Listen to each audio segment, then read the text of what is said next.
burial para sa mga biktima ng Bagyong Pablo balak isagawa ng NDRRMC. Ito ay matapos umakyat pa ang bilang ng mga nasawi sa pananalasa ng bagyo sa bansa. Ang detalye sa ulat ni Persilin Pialago. Isang linggo na ang lumipas matapos manalanta ang Bagyong Pablo sa 30 lalawigan ng Visayas at Mindanao.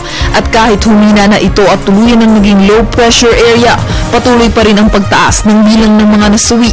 Ayon sa pinaka-latest bulletin ng NDRRMC, umakyat na sa 647 ang bilang ng mga kumpirmadong patay, kung saan 433 lang sa kanila ang may pagkakakilanlan. Ang natitirang 217 bangkay naman ay sumasa ilalim pa sa forensic examination.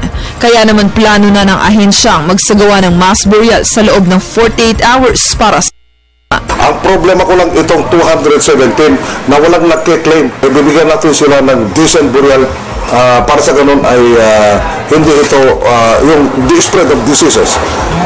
Kung ito ang concern. Umakyat din sa mahigit 1,000 ang nasugatan, samantalang halos 800 na ang bilang ng mga nawawala.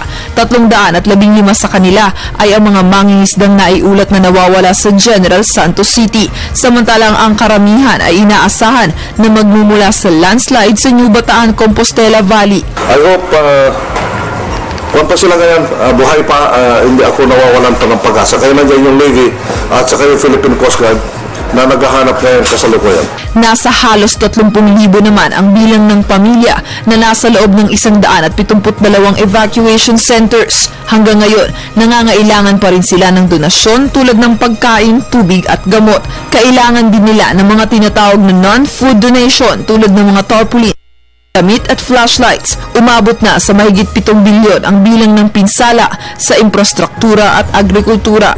Nasa state of calamity pa rin hanggang ngayon ang 50 probinsya ng Regions 4B, 7, 10, 11 at Caraga.